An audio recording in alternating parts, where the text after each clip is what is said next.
Sobre la cantidad, nunca he anticipado ninguna cifra, ni pienso hacerlo, porque solo corresponde evaluar, como he dicho antes, quiénes son los obligados a devolver de entre los inversores, cómo se va a producir la devolución y cuánto tiene que devolver cada uno. Solo le corresponde realizar ese trabajo de recuperación a la Hacienda Pública Española, que es quien va a recuperar la ayuda para ellos mismos. Nunca hemos avanzado ninguna cifra, ni tenemos capacidad, información detallada y precisa sobre todos los elementos necesarios para ir estimando cuánta ayuda no compatible debe devolver cada uno de los inversores de entre la lista que tiene que elaborar la Hacienda española. Sobre la carta de mi colega Neelie Kroes en el año 2009, es una carta que no se refiere al sistema de tax lease, se refiere a la no discriminación entre astilleros españoles y astilleros de otros países. Se está refiriendo a un aspecto lateral del sistema. No está basada en ningún momento, ni la carta pretende estarlo, en ninguna investigación formal sobre ayudas de Estado. Responde a una pregunta de la ministra noruega. Es una carta dirigida exclusivamente a la ministra noruega, que se lo solicitó así a la comisaria Kroes en el año 2009 y se basa en la respuesta sobre la existencia de no discriminación en la respuesta que recibió a su vez la comisaria Kroes de las autoridades españolas, y así lo dice. Según me dicen las autoridades españolas, no existe discriminación. Aquí no estamos hablando de si hay discriminación entre astilleros españoles y astilleros de otros países. Estamos hablando de unas ayudas de Estado, como he dicho, de naturaleza fiscal, que van más allá de lo que está considerado compatible en la regulación de ayudas de Estado. Antonio. Antonio Delgado, de Radio Nacional. Comisario, perdone que insista con la cifra. Usted ha dejado muy claro que no va a dar una cifra, pero sí que está al corriente de las estimaciones que se han dado desde las autoridades españolas. Se habló en algún momento de 2.300 millones, incluso de 2.800. ¿Estas cifras, a la luz de la decisión final, son exageradas? No, ya le digo que no tengo datos para poder opinar sobre unas cifras. Lo único que constato es que a medida que hemos ido variando la decisión, la cifra seguía constante. Es mi única constatación. Creo que no tiene mucho que ver con lo que vaya a ser el montante total de la recuperación, pero son las autoridades españolas las que tienen que responder a esa pregunta.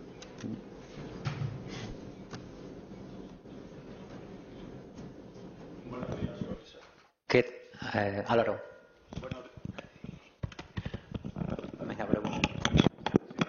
Buenos días, comisario. Álvaro Goicoechea, Televisión Española. Ha comentado que desde 2006 hubo una serie de denuncias por la similitud del sistema español con respecto al francés que estaba en investigación. Sin embargo, la investigación con respecto a España no se inicia hasta 2011. ¿No existe ahí una inseguridad jurídica y por qué se retrasa tanto la investigación respecto a España si las denuncias provienen de 2006?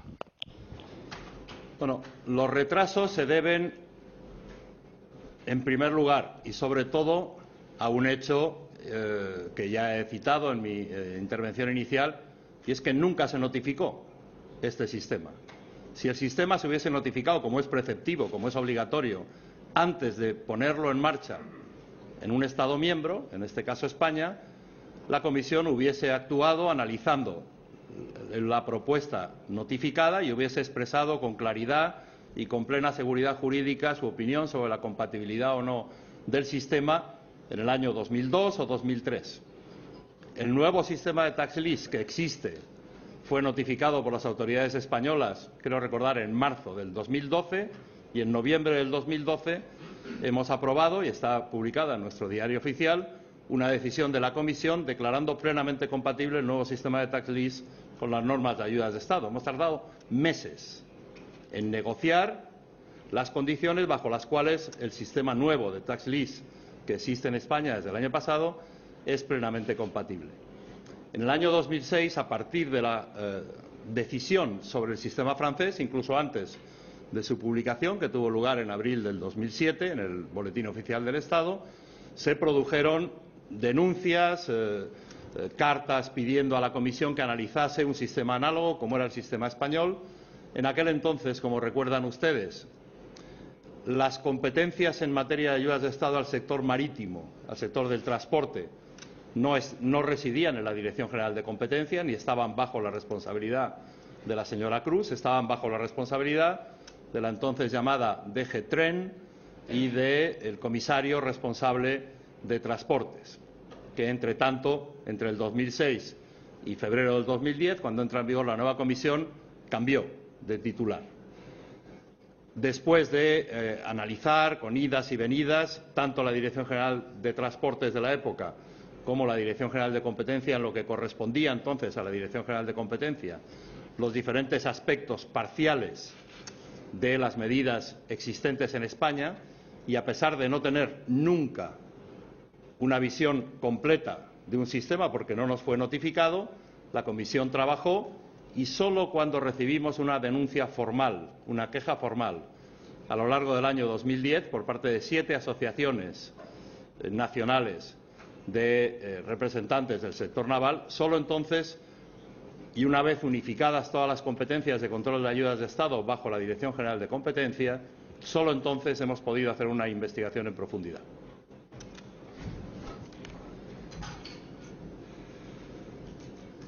¿Qué tal, comisario? Miguel Sánchez, de la cadena COPE. Le quería preguntar, ya sé que una cifra definitiva de las ayudas no nos va a dar, ya lo he dejado bien claro, pero me gustaría saber... Ni provisional, pero para hacer una situación... Ni doy ni podría dar ninguna cifra. Para hacer una situación de lugar, me gustaría saber, a ver si nos puede aclarar, teniendo en cuenta todas las ayudas que se concedieron, qué tanto por ciento serían compatibles con la Unión Europea, con el derecho comunitario, y qué tanto por ciento serían incompatibles. La pregunta, de nuevo, se la tienen ustedes que dirigir a las autoridades españolas y, en particular, a los responsables del Ministerio de Hacienda, al ministro señor Montoro, a los responsables del Ministerio de Hacienda. Son ellos los que tienen la información, son ellos los que tienen la capacidad de hacer una estimación, son ellos los que, a partir de la decisión de hoy, tienen la responsabilidad de proceder a esas estimaciones y a poner en marcha la recuperación, y son ellos los que tendrán la capacidad de ir ingresando el dinero en la Hacienda española y, por lo tanto, son ellos los que podrán decir cuántas ayudas se devuelven. Griselda. Gracias, Griselda Pastor, Cadena SER. No me queda claro bajo qué parámetros el Gobierno tiene que definir todo esto. Es decir, ¿es todo lo que se ha desgravado desde el 2007 al 2011 se ha de devolver y eso es lo que ha de identificar el Gobierno? ¿O el Gobierno tiene dentro de ese parámetro un margen para identificar lo que hay que devolver? Esta es mi primera pregunta. Y perdone, una segunda. Durante todo el proceso, desde que usted anunció lo que iba a pasar hasta ahora, aquí ha habido varios cambios. Me gustaría saber si de alguna manera son debidos a las presiones a las que ha estado sometido o si en un primer momento la evaluación que hicieron sus servicios fue inexacta. Vamos a ver, el margen del Gobierno es el que se deriva de aplicar la decisión en sus propios términos, y la decisión le dice al Gobierno que tiene que establecer una lista de inversores que participaron en las agrupaciones de interés económico, que tiene, con la información que obra en poder del Ministerio de Hacienda, tiene que ver cuántas ayudas fiscales beneficiaron a cada uno de los inversores, tiene que deducir qué parte de la ayuda fiscal es compatible con las directrices de ayudas marítimas y qué parte excede el llamado capítulo 11 de las directrices de ayudas al transporte marítimo, tiene que ver si hay otros elementos que puedan justificar otro tipo de deducciones en función de la normativa fiscal y tributaria española, y a partir de ahí tiene que llegar a la correspondiente conclusión. En cuanto a los cambios, yo siempre he dicho, en este caso y en todos los demás casos de control de ayudas de Estado, que las ayudas de Estado se analizan en función de la información que se recibe y en función de su correspondencia o no, compatibilidad o no, con las normas que rigen el control de las ayudas de Estado, que son, aparte de los artículos del tratado, toda una serie de directrices. Y el análisis de la compatibilidad o no de las ayudas de Estado con el tratado y con las directrices se hace en base a argumentos jurídicos. La información es una información económica, pero los argumentos tienen que ser argumentos jurídicos, como en cualquier procedimiento de análisis de la compatibilidad de un hecho concreto, de una ayuda concreta, con un marco legal. En la medida en que hemos ido recibiendo durante la investigación hasta sus últimos momentos argumentos jurídicos, los hemos tenido en cuenta.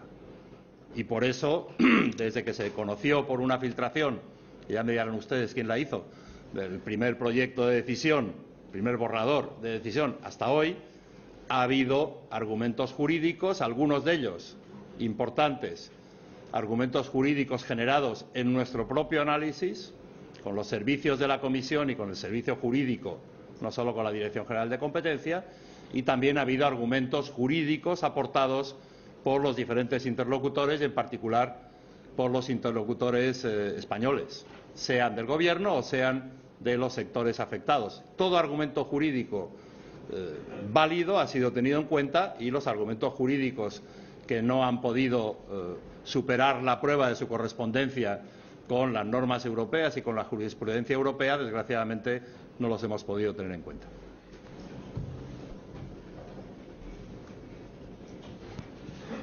Buenos días, comisario. Guillermo Pascual, de Antena 3. A partir de aquí, cabe recurrir al Tribunal de Justicia de la Unión Europea.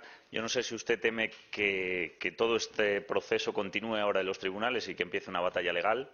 Y sobre este punto, clarificar un punto. Si hubiera recurso ante el Tribunal de Justicia, entiendo que la devolución de las ayudas no se paraliza.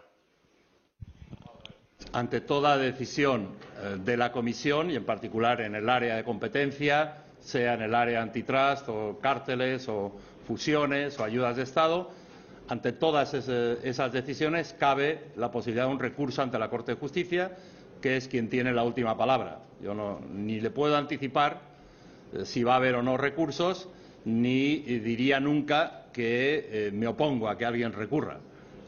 Democráticamente, todos los que tienen legitimidad jurídica para plantear un recurso y consideran que tienen argumentos jurídicos, tienen pleno derecho a hacerlo, y es a la Corte de Justicia a la que le corresponde decidir, una vez que admita a trámite un recurso, cuáles son las consecuencias de esa admisión a trámite.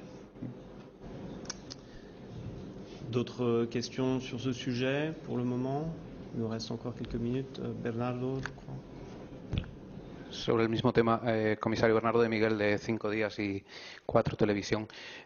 Siguiendo con una pregunta anterior, me gustaría saber qué argumento jurídico le ha llevado a cambiar en la fecha de corte del comienzo del expediente francés al final, porque durante muchas semanas se defendió, y usted lo defendió en público también, que la fecha de corte adecuada era la apertura del expediente. Y en segundo lugar, más general, ¿cree que sería conveniente o factible cambiar el régimen de control de ayuda de Estado para ser más estrictos en la exigencia de que los Estados notifiquen realmente los regímenes antes de aplicarlos, a cambio de quizá de un calendario también más estricto en la decisión, como han propuesto ustedes en el caso del mecanismo de resolución bancaria, que creo que ofrecen que en 4 meses pueden tomar ya una decisión? Gracias.